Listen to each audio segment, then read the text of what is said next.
palavra é apta para discernir os pensamentos e propósitos do coração. A palavra é apta para quê? Para trazer luz até os pensamentos e desejos mais íntimos. A Bíblia está dizendo que você pode estar falando uma coisa e desejando outra, que você pode estar olhando para uma coisa, mas tendo ambição por outra. Nada em toda a criação está escondido de Deus. É isso que esse texto está dizendo. Nada está escondido de Deus. Tudo está descoberto e exposto diante de seus olhos. E ele termina o texto dizendo: e é a Ele que nós vamos prestar contas. É a Ele. Então, em outras palavras, ele estava dizendo o seguinte: não faz coisa errada escondido, porque Deus sabe. Não seja desleal com a sua consciência, porque Deus sabe as intenções do seu coração. Por isso que Deus me mede pelas intenções, não é pelas ações. Por isso você vai ver gente fazendo coisa certa, mas é uma pessoa má. E você vai ver às vezes gente fazendo coisa errada, mas é uma pessoa boa. Só está fazendo errado, não foi instruído, não foi orientado. O que Deus preza dentro de mim é a minha intenção, é o meu coração. Samuel, quando chegou no acampamento onde Saul estava com o rei Agag, Samuel disse: por que você não obedeceu a Deus? Ele disse: não, mas eu guardei os melhores das ovelhas para sacrificar ao Senhor. E o rei: você deixou ele vivo? Não, eu deixei ele vivo porque ele é prisioneiro.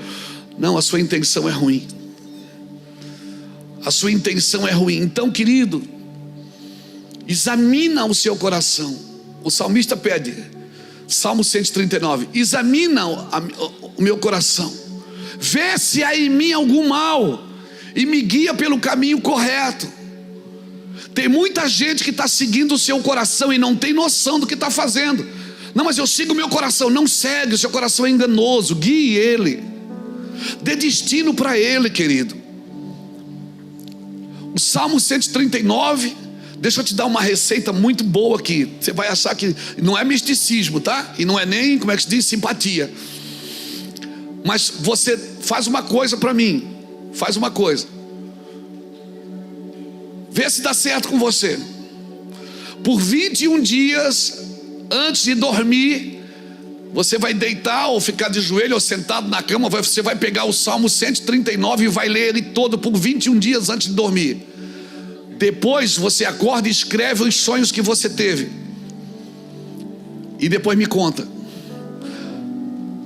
Por quê, pastor? Não sei. Porque aquela oração do Salmo 139, Davi está pedindo: Senhor, examina o meu interior, mostra para mim o que está de errado. E Deus vai começar, sabe, a expurgar tudo em sonho para você. Deus vai começar a expurgar durante o dia em visão para você. Deus vai dar dizendo assim: seu pensamento aqui está errado, essa sua intenção está errada, essa sua motivação está errada. Irmão, faz isso, eu vou repetir. Não é simpatia, por favor. Não é boa cumba, porque tem a macumba e tem a boa cumba, né? Não é boa cumba, tem a má e tem a boa. Não é macumba gospel, não é simpatia, não é. Mas faz, conta hoje 21 dias. Pega a sua Bíblia que está na cabeceira da sua cama. Se não está, deveria ter. Não só o celular e o carregador, mas deveria ter uma Bíblia na cabeceira da sua cama. Antes de dormir, leia o Salmo 139 por 21 dias antes de dormir. E já pega um caderninho para quando você acordar e marcar o que vai acontecer com você durante o dia. Eu a garanto, você vai viver coisas sobrenaturais. Deus vai expurgar você, vai expurgar tudo para fora. E você vai começar a ter encontros com a sua realidade. Porque aquela oração, ela é provocativa, irmão. Aquela oração é provocativa, do Salmo 139. Davi está pedindo: sonda-me e me conhece, examina o meu interior. Tu me sondas e me conheces. Se eu descer as profundezas, tu lá estás. Se eu subir, tu lá estás também. Para onde eu me esconderei do teu espírito? Para onde eu irei da tua face? Davi está dizendo. Então eu te dou essa receita que a gente aprendeu com uma pastora abençoada, pastora Ilma, uma mulher de Deus, uma senhora abençoadíssima. A gente esteve com ela esse ano em abril, isso foi abril ou maio, né, amor? Foi lá em Framingham, em Massachusetts. Uma mulher abençoada. E ela disse: pastor Luiz Hermínio, posso dar uma receita? Eu digo: pode. Ela me deu essa receita e eu estou dando para você aqui agora. Irmãos, por quê? Porque Deus precisa examinar o meu interior e te ensinar a examinar Ele também. Não é só Deus que precisa examinar, você precisa aprender com Jesus a olhar para dentro de você e ver se todas as intenções que você tem, até de ajudar uma pessoa, estão corretas. Porque a promessa diz o quê? Os velhos terão e os jovens terão visões. Os mais velhos precisam ver se eles estão tendo sonhos mesmos ou se são desejos. E os mais novos precisam ver se é visão mesmo ou se é ambição. Porque eu tenho lidado com muitas pessoas mais velhas que têm mais desejos do que sonhos, e tenho lidado com muitas pessoas mais jovens que têm muita ambição, mas não têm visão. Isso é sério. Isso é sério. A alma do crente é altamente manipuladora. Pastor, mas por que o senhor não fala da alma do ímpio? Não, meu compromisso é com vocês. Meu compromisso é com o crente. E eu vou repetir: a alma do crente é altamente manipuladora. Por quê? Porque o crente, quando manipula, espiritualiza. Ele manipula espiritualizando. Deus me disse, Deus me falou, Deus me mostrou, e vai manipulando. Eita! Não olha para mim assim, dá um glória a Deus. Aleluia, aleluia. Irmãos, deixa eu dizer uma coisa para você, meu querido. Reino de Deus e religião vestem a mesma roupa, só não tem o mesmo espírito, mas a roupa é a mesma. A roupa é igualzinha. Se olha assim, meu Deus, é crente. Às vezes não, é só religioso. O reino de Deus e a religião vestem a mesma roupa. Os espíritos é que são diferentes. Por isso que nós devemos examinar os espíritos. Nós devemos examinar os espíritos, discernir os espíritos. E talvez esse seja o lado manco da igreja do Senhor Jesus na terra. O discernimento de espírito. Discernir se aquilo mesmo. Eu não sei quanto a vocês, certamente você também já foi enganado. Você achava que era de uma coisa e era de outra. E às vezes não é nem maldade da pessoa, é o espírito que a manipula. O reino e religião vestem a mesma roupa. Então assim, tem algumas coisas que nós vamos ter que aprender a discernir na igreja. E só quem pode fazer isso, quem é? A palavra, porque ela separa a alma do espírito. Então nós vamos ter que aprender, por exemplo, a discernir o que é crescer e o que é multiplicar. Porque às vezes para multiplicar eu preciso parar de crescer. Às vezes eu só estou crescendo, mas não estou multiplicando aquilo que eu sempre cresci naquilo, mas eu não estou multiplicando. Crescer tem a ver comigo, multiplicar tem a ver com os outros. Então não pode parar em mim nenhum crescimento, tem que tocar outras pessoas também. Amém? Parar de crescer às vezes é necessário para poder multiplicar. Tem um texto muito interessante em Atos capítulo 28, versículo 30 e 31, que a Bíblia diz que Paulo permaneceu por 2 anos na própria casa que era alugada. Ou seja, era a própria casa dele, mas era alugada. Ele permaneceu ali por 2 anos. E a Bíblia diz que ali ele recebia todos que procuravam. Ele pregava com intrepidez naquela casa o reino de Deus, sem impedimento algum, e ele ensinava coisas referentes a Cristo. O mesmo Paulo, Jackson, que viajou 3 viagens missionárias, que atravessou grande parte da Ásia, grande parte das suas viagens, do seu trabalho, foi viajando. Agora a Bíblia diz que ele fica 2 anos em casa, sentado, recebendo gente para atender, pregando sobre Jesus. Ou seja, o que é que Paulo aprendeu aqui? Ele discerniu que agora Deus estava mudando a movimentação. Isso não serve só para um pregador, isso serve para a sua empresa, serve para a sua família. Às vezes Deus está mexendo na sua movimentação e você não está percebendo. Isso está ficando desgastante para você e cansativo, porque você quer forçar uma coisa que Deus está dizendo já passou, não é mais assim, é de outro jeito agora que eu quero que você faça. Você está me entendendo, irmãos? E é difícil de falar o que eu vou te falar aqui, muito difícil da nossa conversa hoje. É muito difícil de falar, mas é necessário falar. Depois as pessoas arrebentam a gente na internet, mas a gente tem que falar, irmãos. Com muito cuidado e muito respeito eu falo isso.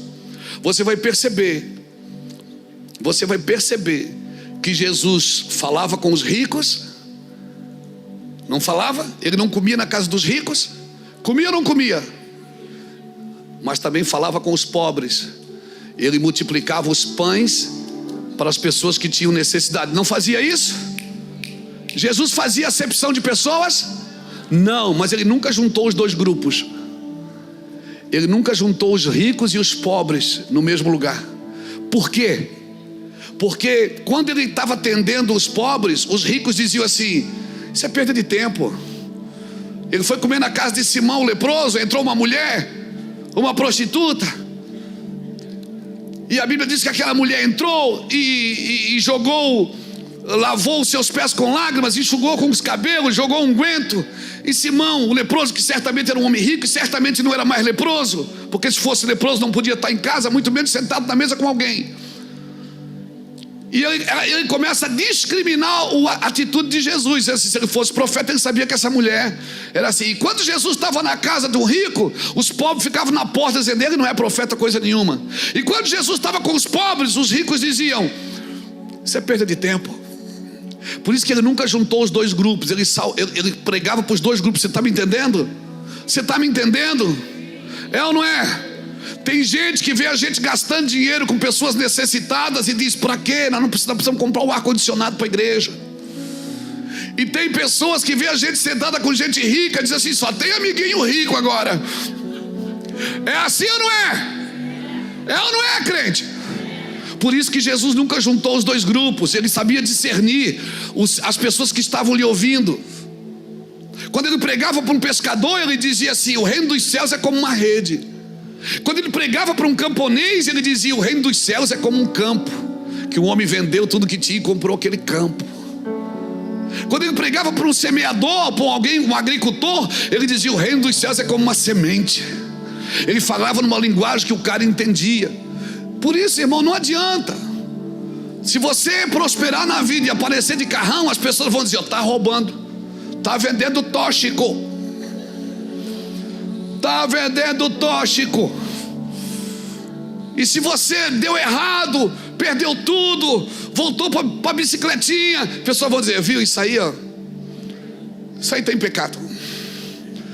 Só pode estar em pecado essa havaiana amarrada no arame aí, é pecado. Então, irmãos, o povo sempre vai julgar você por aquilo que você está fazendo, mas Deus não te vê assim. Deus não vê como vê o homem. Deus vê a intenção do seu coração e sabe dos lugares que você está sentado e o que você precisa fazer ali. Mas nós não nos preocupamos com isso, Jackson. Nós nos preocupamos mais com a aparência visível para alguém ver, por causa da nossa reputação, do que com uma consciência pura e limpa, aquilo que está dentro de você. Aleluia, entenda o que eu estou te dizendo. Para agradar pessoas, muitas vezes você mente para a sua consciência. Para agradar pessoas, muitas vezes você faz o que as pessoas querem ouvir. Não, a sua consciência tem que estar pura, porque quem é que vai ver a Deus? São os puros de coração. São os puros de coração. Irmãos, deixa eu te falar uma coisa: um povo carente de ídolos está sempre procurando alguém para adorar. Um povo carente de ídolos está sempre procurando alguém para adorar. E você não está aqui para agradar todo mundo. Se Jesus não conseguiu, você também não vai conseguir. Por isso que os nossos púlpitos das nossas igrejas estão enxertados de mensagens na alma, de canções na alma. Não é adoração, é canção para fazer a pessoa chorar. Uma coisa é chorar porque você está lambendo a sua dor. Outra coisa é você chorar porque você está contemplando aquilo que é eterno. Uma coisa é chorar pelo seu sofrimento. Outra coisa é chorar porque um dia você vai o ver. Vai ver Ele. Um dia você vai ver Ele. Aleluia. E eu comprei uma Bíblia menor que é melhor para pegar. A outra era muito pesada. Glória a Deus, você está me entendendo, querido? Mas a gente se preocupa mais com o que os outros pensam. Parece que a gente está sempre justificando. O cara aparece com tênis novo, tem que dizer, oh, que tênis bonito. Não, eu ganhei. Ele está sempre dando explicação, porque tem medo de ser rejeitado de novo. Como é que você quer ser aceito num mundo que Jesus foi rejeitado? Como você quer ter sucesso no lugar que o teu Jesus foi rejeitado?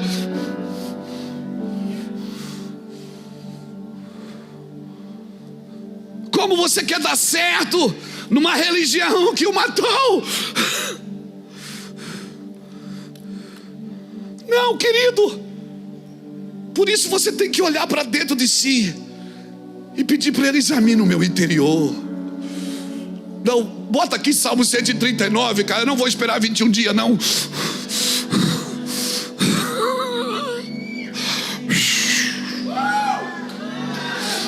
Aleluia. Toda vida, todo poder, Tudo que Deus tem para dar, abrimos nossas vidas para receber, e nada mais nos resistirá. maior é o que está em nós do que o que está no mundo. Bem maior é o que está em nós do que o que está no mundo. Cadê o Salmo 139? Bota aqui para mim. Senhor, tu me sondas e me conheces. Sabes quando me assento e quando me levanto, e de longe penetra os meus pensamentos. Esquadrinhas o meu andar e o meu deitar, e conhece todos os meus caminhos. Ainda a palavra não me chegou à língua, e tu, Senhor, já a conheces todas. Tu me cercas por trás e por diante, e sobre mim pões a mão. Tal conhecimento é maravilhoso demais para mim, é sobremodo elevado e eu não posso atingir. Para onde eu me ausentarei do teu espírito? Para onde eu fugirei da tua face? Se eu subo aos céus, tu lá estás. Se eu faço a minha cama no mais profundo abismo, lá estás também. Se tomo as asas da alvorada e me detenho nos confins dos mares, ainda lá me haverá de guiar a tua mão, e a tua destra me susterá.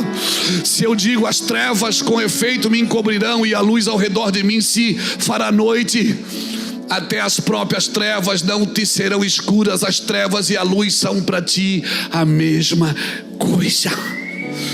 Não adianta apagar a luz, não adianta se esconder, não adianta. Ele vai te achar, Ele vai te encontrar. Ele te encontrou aqui, vai te encontrar onde você estiver. Você pode se esconder numa balada, numa boate, numa casa de prostituição. Você pode se esconder atrás de prazeres, de desejos. Ele vai te encontrar, porque ninguém pode sair de seus olhos. Toda a criação está exposta a Ele. Toda a criação. Então pula para dentro que o muro está baixo, irmão. Pula para dentro, o muro está baixo. Pula para dentro que o muro está baixo. Não adianta viver um evangelho almático, uma vida almática. Venha viver o evangelho da palavra de Deus. Não é de emoções, não é de promessas. Quem veio buscar a sua vitória? Não é disso. pula para dentro e vai viver o evangelho, ele vai separar para você o que é sentimento e o que é convicção. Vai ter dia que você não vai ter sentimento nenhum, mas as suas convicções não vão te afastar de Deus. Alguém está me entendendo aqui? Então dá um brado de glória a Deus aí, meu irmão. Nada pode te tirar dele, nem a morte, nem a vida, nem a altura, nem a profundidade, nem o que há de vir. Nada pode me separar do amor de Deus que está em Cristo Jesus.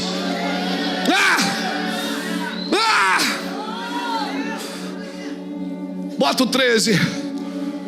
O número não é bom, mas pois tu formaste o meu interior e me teceste no seio da minha mãe.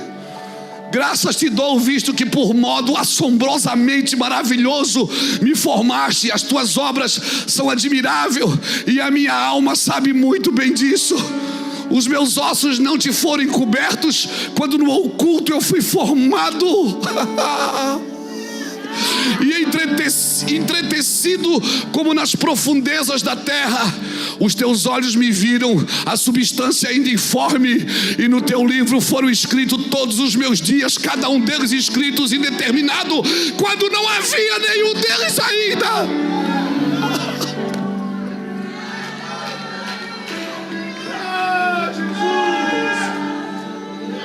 Que precioso para mim, ó Deus, são os teus pensamentos, e quão grandes são a soma deles. Em outras palavras, não tem jeito para você. Só alguém que te conhece assim pode te guiar. Só alguém que te conhece assim pode te conduzir. Só alguém que sabe quem você é. E não adianta você dizer para os outros: não, eu sou isso, eu sou aquilo, eu sou isso. Não, você não é nada. Só ele sabe quem você é. Só alguém assim pode te guiar. Você não se conhece, mas eu te conheço, diz o Senhor. Eu te conheço. Eu sei quem você é, eu te chamo pelo nome. Eu escrevi sobre você no meu livro e você não tinha nem nascido ainda. Eu sei dos seus dias e você nem viveu eles ainda. Eu já sei como vai acontecer. Você deveria me procurar, me pesquisar, me amar, conversar comigo, e eu te digo por onde você vai. Aleluia. E você fica ouvindo conversa fiada. Se os contasse, excedem os grãos de areia. Contaria sem jamais chegar ao fim. Tomaram, ó Deus, desse cabo do perverso. Apartai-vos, pois, de mim, homens de sangue.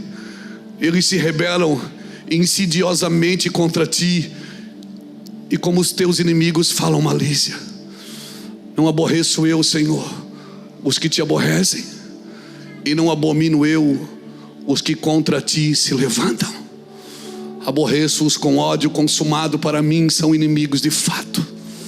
Sonda-me, ó Deus, e conhece o meu coração. Prova-me e conhece os meus pensamentos. Vê se há em mim algum caminho mau e guia-me pelo caminho eterno. Precisa pregar mais? Precisa pregar mais? Eu te conheço. Até quando você dá paz do Senhor para alguém, uma paz que você não quer dar. Até quando você diz oi querido, mas você o odeia. Eu te conheço.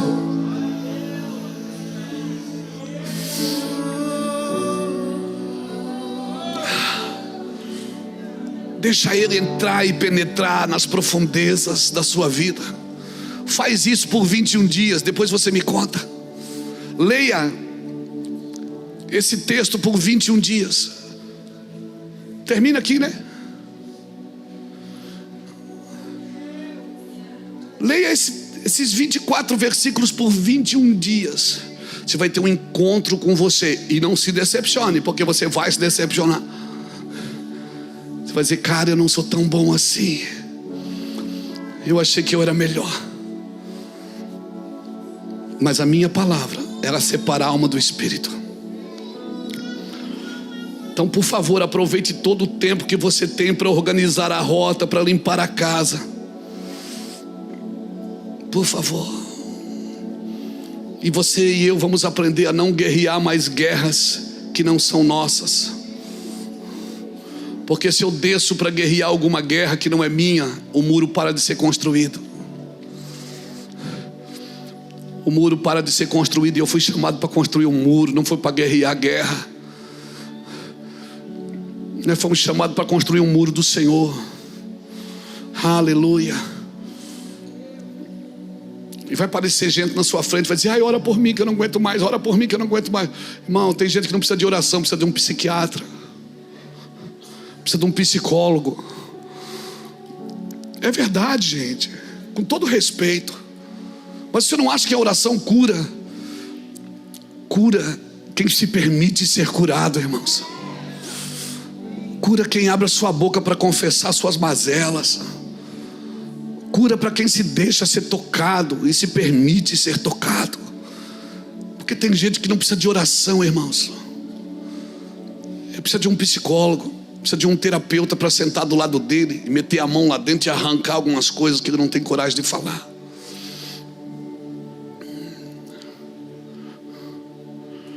Aleluia.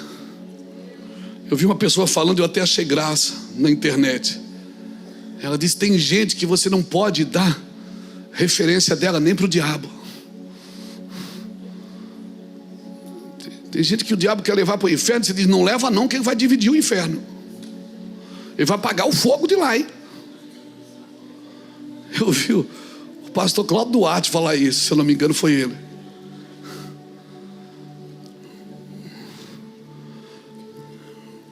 Diga comigo: visão. Diga comigo: compromisso. Visão e compromisso. Eu não posso soltar isso, irmãos. Mas eu preciso ter uma visão. Se fala muito de visão. Qual é a tua visão? Mas a visão sempre é daquilo que você tem que fazer, não daquilo de que realmente você é. A visão tem que partir primeiro de quem você é. Não é sobre o que você tem que fazer. Porque o que você está fazendo ou tem que fazer tem que tornar você uma pessoa melhor. Porque no final das contas o que vai valer não é o que você fez, é quem você se tornou. Porque muitos vão dizer: mas em teu nome eu fiz. Ele vai dizer: mas eu não te conheço. Você não se tornou quem eu queria que você se tornasse. Irmãos, a fama não te protege, o dinheiro não te protege, o sucesso não te protege, posições de autoridade não te protege. O que te protege é a obediência, a rotina de obediência que você se propôs a viver em Cristo, porque você nasceu de novo. E você nasceu de novo para viver uma rotina de obediência a partir de Cristo, não a partir das suas vontades. Cristo não está no céu para fazer as suas vontades. Você tem que medir se as suas vontades realmente são as vontades de Deus para a sua vida. E às vezes tem que ser para a sua vida e tem que ser para a vida das pessoas que também estão com você. Seja numa empresa, seja numa família, seja numa congregação. Então visão é saber aonde eu devo ir com clareza. E compromisso é se comprometer com aquilo que eu sei para onde eu devo ir com clareza. Nós estamos tentando, eu não sei se você percebe isso, mas nós estamos tentando entender salvação. Mas a nossa salvação é de como nós vamos salvar a nós mesmos.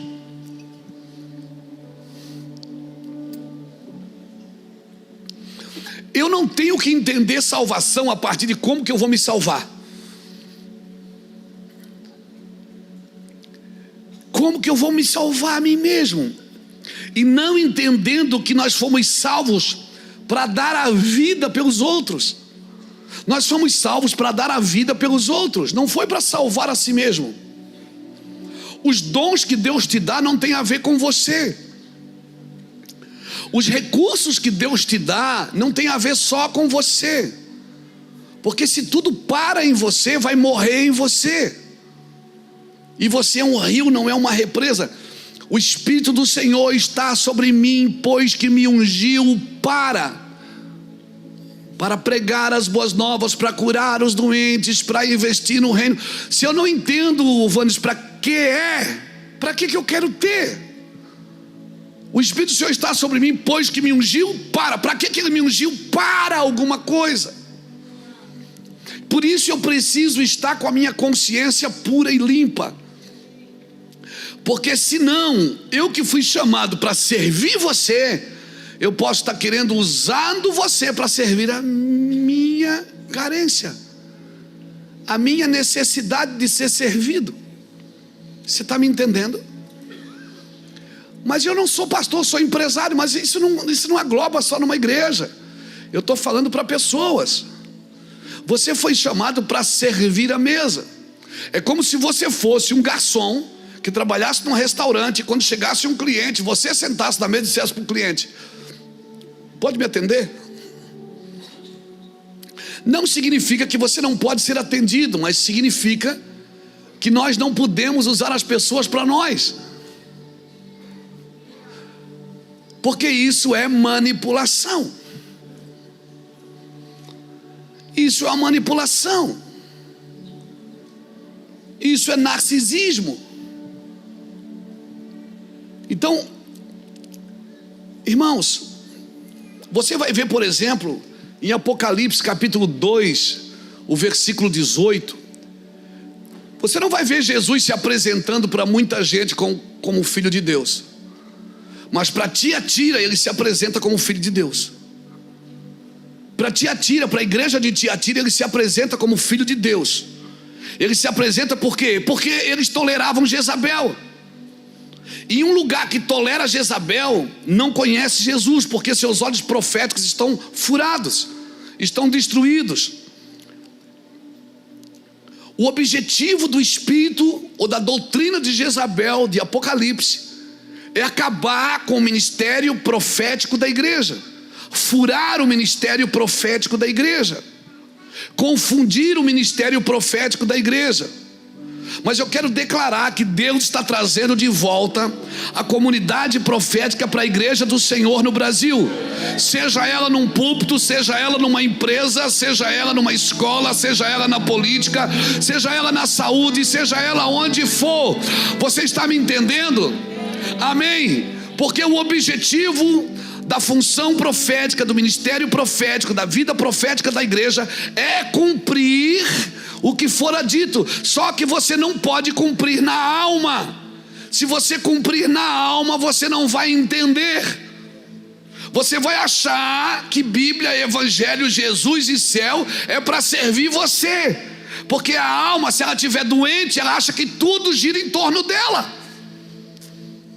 Por isso nós precisamos das escrituras para separar a alma do espírito, juntas e medulas, intenções de pensamentos e coração, para ver se eu estou pregando mesmo porque eu quero que as pessoas sejam salvas, ou eu quero só ter uma igreja cheia para mostrar na internet. Se eu estou pregando mesmo porque o evangelho que me salvou vai ter que salvar alguém, ou só porque eu quero o glamour de ser usado por Deus?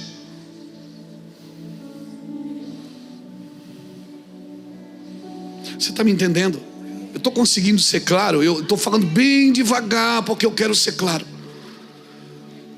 Porque quando se fala de doutrinas de espíritos, e perceba que a Bíblia fala que a doutrina de Jezabel é a doutrina de Mamon e a doutrina dos nicolaítas, que seja Leviatã.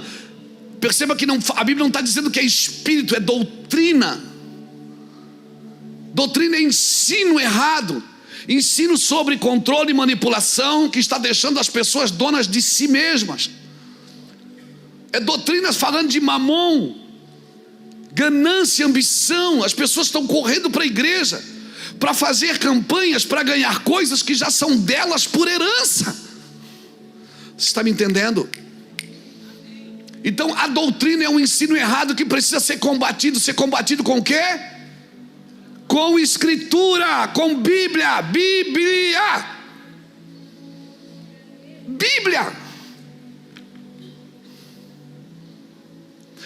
Não tem outro assunto, irmãos. Bíblia se explica com Bíblia, não é com apostilas. Bíblia se explica com Bíblia. Então me entenda, Jezabel vem tentando furar os olhos proféticos da igreja. Olha o que ele diz no verso 19 do Apocalipse 2: conheço as tuas obras, o teu amor, a tua fé, o teu serviço, a tua perseverança, e as tuas últimas obras são mais numerosas do que as primeiras.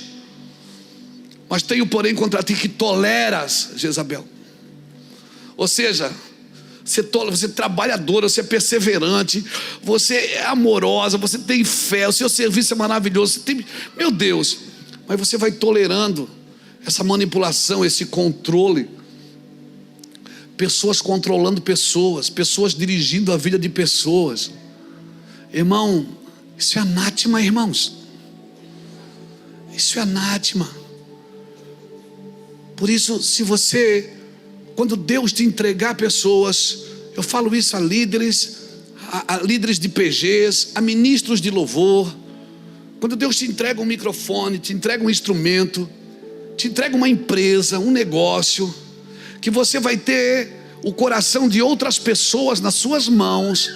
Quando você tiver posse do coração de outras pessoas nas suas mãos, por favor, irmãos, por favor, seja honesto e justo, porque você vai estar de posse daquilo que a pessoa tem de mais importante.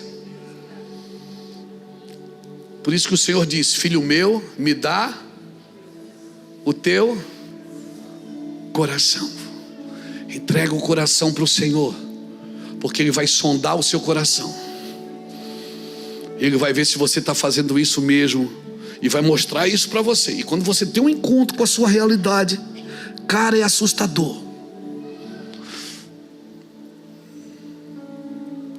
As minhas maiores crises não são com os outros, Jackson, são comigo. Quando eu tenho um encontro comigo mesmo, quando eu me vejo a mim mesmo a partir de Cristo, e eu penso, cara, eu pensei que esse cara já tinha morrido, eu pensei que eu já tinha matado ele. O Senhor disse: ele morreu na cruz, Luiz, mas você está querendo ressuscitá-lo. Você está usando argumentos da terra, princípios da terra, para cuidar de um homem que é eterno. Um homem que é eterno, ele só pode ser dirigido por alguém que é eterno, irmãos. Você é um ser eterno. Você só pode ser dirigido por alguém que é eterno, por uma palavra que é eterna. A vida na terra é passageira, irmãos. A vida na terra tem os dias contados. Hoje a pessoa é famosa, amanhã acabou. Amém? Amém, acabou para ela, irmãos. A história dela fica, glória a Deus, é maravilhoso. Você nunca mais vai ligar a televisão e vai ouvir Silvio Santos, vem aí, lá, lá, lá, lá, lá, lá. Por quê? Porque acabou. Ele foi, ficou o legado, glória a Deus por tudo que este homem abençoado fez. Glória a Deus, mas a vida termina, irmãos. Ela vai terminar para você, e o que vai valer é o que você construiu em alguém. Por isso, granjeie amigo com a riqueza da injustiça, irmãos, para que quando essa te faltar, eles te receberão nos tabernáculos eternos. Amém? O que vale a pena é investir em gente. O que vale a pena é investir em gente. Eu vou repetir: o que vale a pena é investir em gente. É investir em gente. Meu Deus, a Bíblia diz que Deus dá pão para o que come e semente para o que semeia. O pão você come, mas a semente não. Quando cai uma semente dentro do seu coração, eu não sei o que é que vocês fazem, eu anoto. Quando alguém fala uma coisa que é uma semente, eu digo, blum, eu anoto. Pão não. Pão você come ali já, né?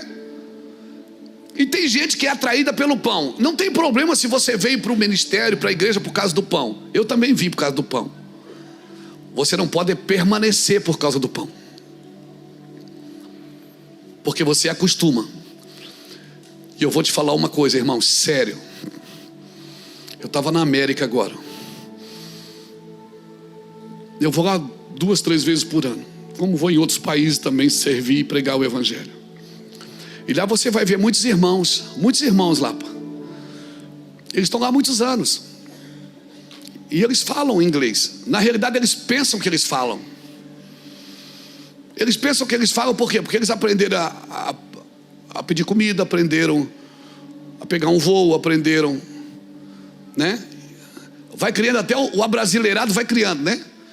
A gente tem uns linguajar que são abrasileirados. Vou ali parquear o carro. Parquear, não existe parquear, né? Vamos lá, tio Guedinho comigo. Aí não, varão. Aí o cara tá lá, tá 20 anos na América, 30 anos na América.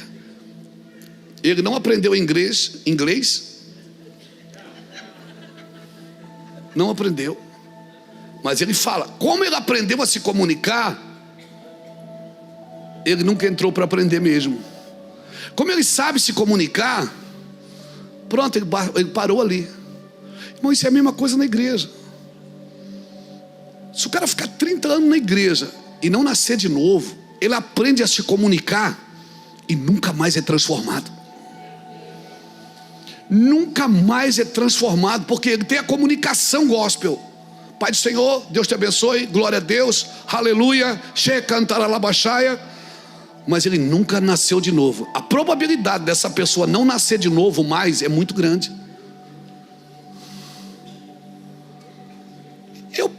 É isso, a pessoa está lá 30 anos. Em vez de entrar numa escola de inglês, gasta lá 3 anos, aprende, vai para cima, vai estar lá, não quer mais voltar, vai ficar lá. Já tem green card, já tem isso, já tem aquilo, às vezes já é até cidadão. Entra numa escola e vai aprender, aprende os verbos, aprende o beabá, aprende a negociar, aprende a vender, aprende a comprar. Você vai ficar lá, não é? É a linguagem do reino, irmãos. É a linguagem daquela nação, você tem que aprender. A pessoa vem para a igreja, se ela não nascer de novo nos primeiros anos, esquece, irmão. Ela acostumou a falar, a se comunicar, e ela não nasce de novo nunca mais.